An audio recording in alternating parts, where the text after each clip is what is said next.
Ada santri di pondok itu sukanya ngelanggar. Terus-terusan ngelanggar. Maka ketika sang anak itu nakalnya luar biasa dan sudah beberapa kali digundul, ustadz-ustadz muda mereka rapat. Lalu mereka ngomong, ini tidak bisa kita lanjutkan karena bisa diakibatkan, bisa berefek untuk santri-santri yang lain. Ustadz-ustadz muda ini menyampaikan kesepakatan mereka kepada kepala sekolah. Lah kepala sekolahnya ini teman saya.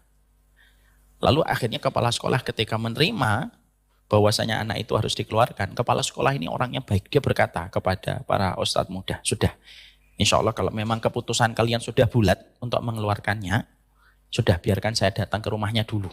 Karena beliau dulu dititipkan dengan cara yang baik, biarlah saya yang akan mengembalikan dengan cara yang baik.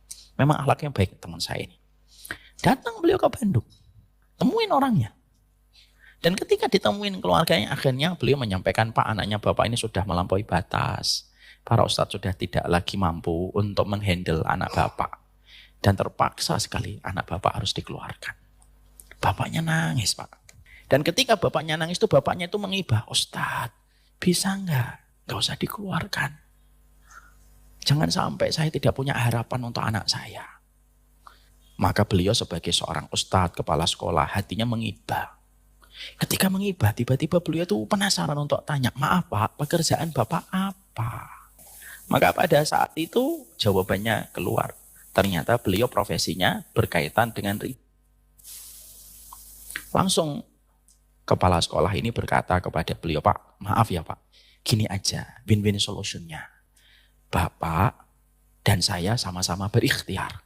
Saya akan mencoba untuk menyabarkan hati saya dan para ustadz mendidik anak Bapak. Tapi satu permintaan kami, Bapak mau nggak memperbaiki cara Bapak mendapatkan rezeki? Karena saya khawatir anak Bapak semacam ini ada kaitannya dengan harta yang disuapkan ke mulutnya. Masya Allah ya, ini Bapak ini sayang betul sama anaknya.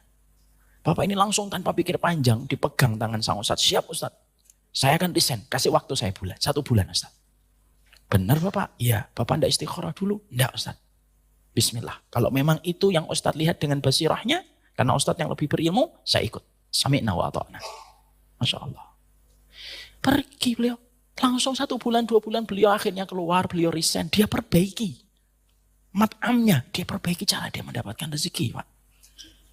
Dan Bapak tahu apa yang Allah berikan? Ini kisah nyata ini. Allah perbaiki kualitas hati anaknya. Ketika sang Bapak memperbaiki kualitas rezeki yang dia peroleh. Dan Bapak tahu, sang anak hari ini telah menjadi ustadz muda, hafal 30 juz.